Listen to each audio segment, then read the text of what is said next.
Bueno, vamos a comenzar hoy con la clase de compuestos de coordinación. Eh, los compuestos de coordinación son una clase especial de compuestos que tienen la característica de estar formados por un átomo o ion central unido a uno o más ligantes, que los vamos a llamar L.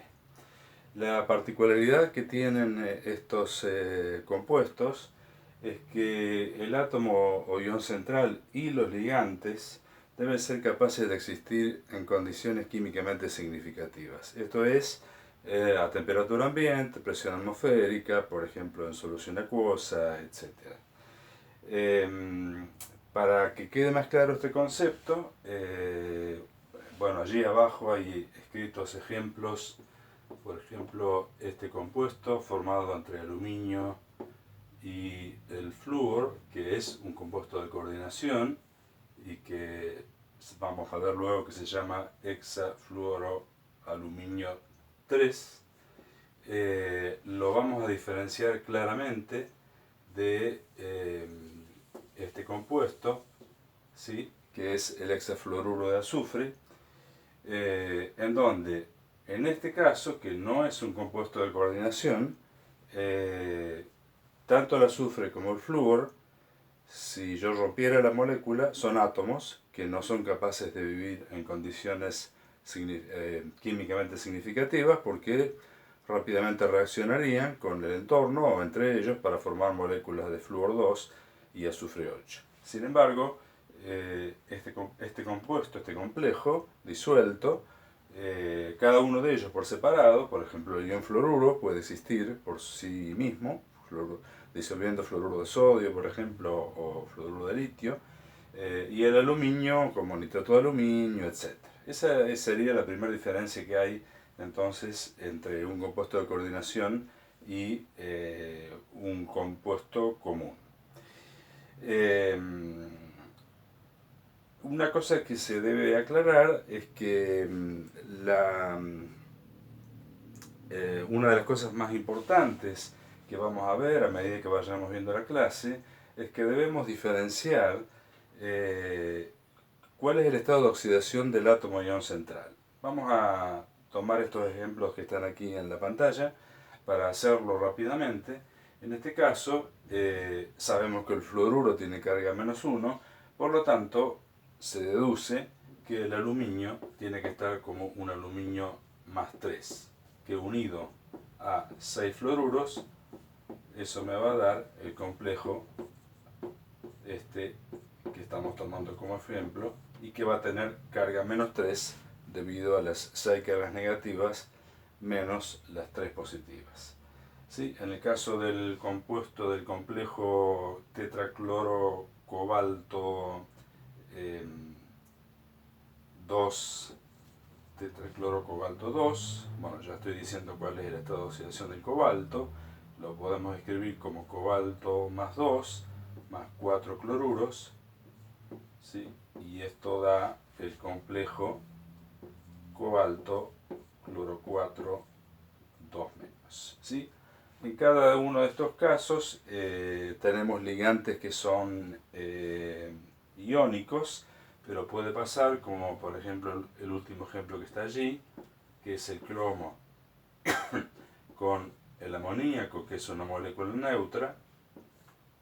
Entonces el cromo unido a 6 moléculas de amoníaco, la carga del ion complejo es +3, y bueno, rápidamente se deduce entonces que el estado de oxidación del cromo es cromo 3, que se une a 6 moléculas de amoníaco para dar el complejo tetramin cromo 3. Y de esta manera les estoy dando rápidamente un ejemplo de cómo podemos calcular el estado de oxidación del átomo o ion central. ¿Sí? Esto, por supuesto, lleva un poco de ejercicio. La mayor parte de los compuestos de coordinación involucran a los metales de transición, ¿sí? Y vamos a ver luego en las siguientes clases que los orbitales D de los metales de transición juegan un papel muy importante. Sin embargo, como ustedes ya habrán advertido, aquí entre los ejemplos que di está el aluminio, que no es un metal de transición. También está el berilio, ¿sí?, que forma un complejo con oxidrilos. Normalmente los iones que no son metales de transición y que forman compuestos de coordinación o complejos son iones que tienen una alta relación carga-tamaño. El aluminio es un ion con carga más 3 y es muy pequeño, así que Q sobre R es grande, y lo mismo pasa con el berilio. ¿Por qué esto es así? Porque al tener una relación carga-tamaño grande, son ácidos de Lewis muy fuertes, y eso es lo que se requiere para que los ligantes o ligandos cedan su par de electrones para formar el enlace, este tipo de enlace que se llama enlace coordinado. Entonces estamos diciendo otra cosa también, y no es siempre así, pero que en general se va a tratar la formación de un complejo, se va a tratar de una reacción ácido-base de Lewis, en donde el catión o ion central es un ácido de Lewis y el ligante es una base de Lewis que cede su par de electrones para formar el complejo. Podemos entonces definir el ion complejo de una manera muy general, como un metal M unido a M ligandos, y que eso va a tener una carga N que puede ser positiva, puede ser negativa, o inclusive puede ser cero, puede ser neutro, ¿sí? M, como está allí en la diapositiva, es el ion central. L son los ligandos. Hay que aclarar que aquí en este ejemplo L es un solo tipo de ligando, sin embargo uno puede tener distintos ligandos. Y M sería en este caso el número de coordinación, ¿sí? Este es el número de coordinación, que ya vamos a ver también, que vamos a tratar un rato largo este tema del número de coordinación. Y finalmente N es la carga del complejo. Aquí vemos en la pantalla que podemos tener el complejo catiónico, es decir, el complejo tiene una carga positiva. Podemos tener un complejo aniónico, como el platino con el cloruro, con 6 cloruros, formando un complejo aniónico. O podemos tener un complejo neutro, que son los menos, pero también existen, como el níquel con el monóxido de carbono, que forma el tetracarbonil níquel 0. ¿Sí? Bien. Entonces, vamos a hablar de los ligandos. Los ligandos, en principio, la definición es todo ion o molécula capaz de actuar como donor de electrones en una o más uniones coordinadas. Fíjense que estamos acá todavía hablando de que van a ser donores de electrones, es decir, bases de Lewis. Existen además ejemplos de ligandos que pueden actuar simultáneamente como donores y como aceptores de electrones, es decir, como bases de Lewis y como ácidos de Lewis. Un ejemplo es el monóxido de carbono, que lo vamos a ver bien al final de este tema. Los ligandos se dividen de la siguiente manera. Existen los ligandos monodentados, que emplean solo un átomo por vez y consecuentemente solo un par de electrones, ocupando una sola posición en la esfera de coordinación del átomo ion central, ¿sí? Por ejemplo, el ion cianuro, el ion tiocianato, el ion nitrito, recién vimos el ion fluoruro, el ion cloruro, el amoníaco. Todos estos son ligandos que emplean un solo átomo por vez, es decir, que se unen al metal o ion central utilizando un solo par de electrones, ¿sí? Bien, eso sería entonces la definición de un ligante monodentado. Esto no quita que un ligante monodentado, si tiene más de un par de electrones que puedan ser utilizados en uniones coordinadas no pueden ocupar posiciones en dos iones metálicos distintos, ¿sí? Por ejemplo, el tiocianato es un ejemplo, ya que tanto el azufre como el nitrógeno tienen par de electrones no enlazantes y pueden estar unidos pero a dos átomos o iones centrales. Por lo tanto, sigue siendo monodentado, porque la definición de monodentado es que ocupa una posición en un átomo, ¿sí? El ejemplo del tiocianato, también el del nitrito, son ejemplos particulares en donde la molécula o el ion tiene más de un par de electrones que pueden ser ocupados como ligantes, y en este caso particular ligando a dos átomos iones centrales y haciendo de puente, ligando puente, ¿sí? Por otro lado, existen los ligantes polidentados, que poseen dos o más átomos que pueden servir simultáneamente como donores, y para que quede claro, vamos a ver ejemplos en donde estamos comparando un ligante monodentado con sus símiles, con sus parecidos, o como si fueran una familia de compuestos, en donde, por ejemplo, en el caso del amoníaco, que es un ligante monodentado, tiene un par de electrones no enlazantes, este compuesto, que estamos simbolizando de esta manera, es la etilendiamina, ¿sí? Acá hay un carbono con dos hidrógenos, aquí también hay un carbono con dos hidrógenos, ¿sí? Y cada uno de estos nitrógenos tiene un par de electrones no enlazantes, y por la forma que tiene la molécula, esta molécula puede utilizar los dos pares de electrones para ligarse a un mismo átomo o ion central. Es decir, esto es lo que es la definición de un ligante bidentado. El ligante tridentado sería este ejemplo que está aquí, que es la dietilentriamina, que tiene tres pares de electrones y que por la flexibilidad que tiene la molécula puede donar los tres pares de electrones a un mismo átomo o ion central. Así que ese sería un ejemplo de un ligante tridentado.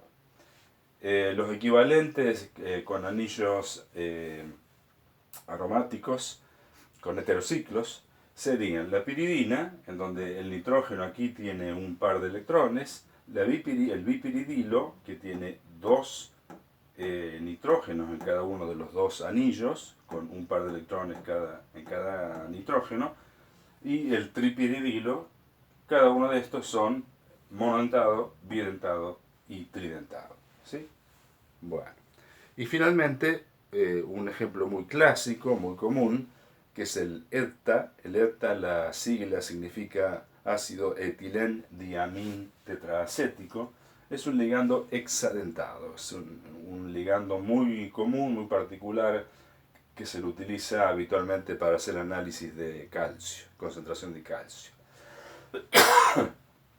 Y bueno, acá las posiciones, los electrones que pueden ser donados son estos dos de los dos nitrógenos y estos cuatro de los grupos carboxilos. Bien, esto de los ligantes polidentados nos lleva a una definición, que es la definición de quelato, que es un complejo formado con ligantes polidentados cuya estructura permite la combinación de dos o más donantes al mismo ion metálico. Es decir, sería un complejo formado por un átomo ion central y como mínimo dos ligantes o tres ligantes polidentados, ¿sí? Un ejemplo sería este, que es la trietilendiamina cobalto 3. Ya vamos a ver luego cómo se los nombra, yo ahora les digo los nombres. Estas cintas de color amarillo anaranjado están simbolizando a la parte de la cadena carbonada. Simplemente aquí se están poniendo los nitrógenos como esferas azules, ¿sí? Y fíjense entonces que esto sería un quelato de, de tres moléculas de etilendiamina unidas a un cobalto. Los quelatos tienen propiedades muy particulares Sobre todo desde el punto de vista termodinámico, lo vamos a ver al final de todo cuando veamos la parte de termodinámica de compuestos de coordinación. ¿Sí? Y este sería un esquema de cómo es el complejo que se forma entre el hepta, una sola molécula de hepta, porque el complejo este tiene 6 posiciones, ¿sí? Y el hepta tiene 6 pares de electrones. Entonces, aquí ustedes pueden ver que estos son los 2 nitrógenos y estos son los 4 oxígenos de los grupos carboxilo, y todos están formando 6 uniones coordinadas sobre el átomo de cobalto, formando este quelato. ¿Sí? Bien. Vamos a pasar ahora a el tema de los números de coordinación. ¿Sí? Cuando definimos complejos al inicio, dijimos que el número de ligandos es el número de coordinación. Bueno, hay un gran número, un diverso números de coordinación. Nosotros vamos a comentar solamente los más comunes, ¿sí? La coordinación 2, que sería lo que es un complejo lineal, como es el diamin plata 1, ¿sí? Este compuesto es, esta forma, sería esquemáticamente algo así, ¿sí? En donde cada nitrógeno de los amoníacos le está cediendo un par de electrones al ion plata, y como es un ion plata más 1, la carga total del ion plata es más 1. ¿Sí? El otro número de coordinación común es el número de coordinación 4, y aquí vamos a introducir el concepto, además de geometría del complejo, ¿sí? Y queda claramente visto aquí en este caso que en el caso de coordinación 4 hay 2 tipos de geometrías. Una es la tetraédrica, ¿sí? Que lo podemos entender el tetraedro como una molécula que está dentro de un cubo con posiciones alternadas de las esquinas del cubo ocupadas, en este caso por átomos de oxígeno. Y si no, la coordinación plana cuadrada, en donde, como su nombre lo indica, los 4 ligantes, en este caso oxígenos, están en los vértices de un cuadrado. ¿Sí? El otro número de coordinación común, el más común de todos, es el número de coordinación 6. Yo diría que olvidemos esta geometría porque es una geometría muy rara. Nos quedamos con estas dos. Esta es la geometría más común de todos los complejos, y que es la octaédrica regular. ¿Sí? Los ligantes están en los vértices de un octaedro, y un octaedro tiene 6 vértices, así que esa sería la más común. Y una geometría no tan común, pero que aparece frecuentemente, es la coordinación prismática, ¿sí? En donde los ligantes están en las esquinas de un prisma que puede ser regular o irregular dependiendo de cuáles son los ligantes. ¿Sí? Así que esta sería entonces los números de coordinación y las geometrías más comunes de los compuestos de coordinación. Vamos a ver ahora el tema de nomenclatura, cómo se nombra los complejos. Bueno, ustedes tienen en la guía de seminarios, al inicio de la serie esta, tienen las normas, la forma de nombrar a los complejos, ¿sí? Pero bueno, vamos a hacer un repaso. Los ligantes aniónicos, es decir, que tienen carga negativa, terminan siempre en O, ¿sí? Por ejemplo, el ion cloruro se lo llama cloro, ¿sí? Al ion tiocianato, se lo llama, tiocianato, ¿sí? Salteo algunos ejemplos. El ion oxidrilo se lo llama hidroxo. Y así sucesivamente van a poder ver ustedes en las transparencias. Hay que diferenciar aquí algunos casos particulares, que son el tiocianato. Yo mencioné hace un momento que tiene 2 átomos, que son los átomos en los extremos, el azufre y el nitrógeno, que tienen pares de electrones pares de electrones sí, no enlazantes, que pueden ser donados a un átomo ion central, ¿sí? En el caso de que el que estás utilizando el par de electrones para unirse al átomo ion central sea el nitrógeno, le vamos a llamar tiocianato N, para indicar que es el nitrógeno, y si se une por el azufre, le vamos a llamar tiocianato S. ¿Sí? Lo mismo pasa con el nitrito puede coordinar a través del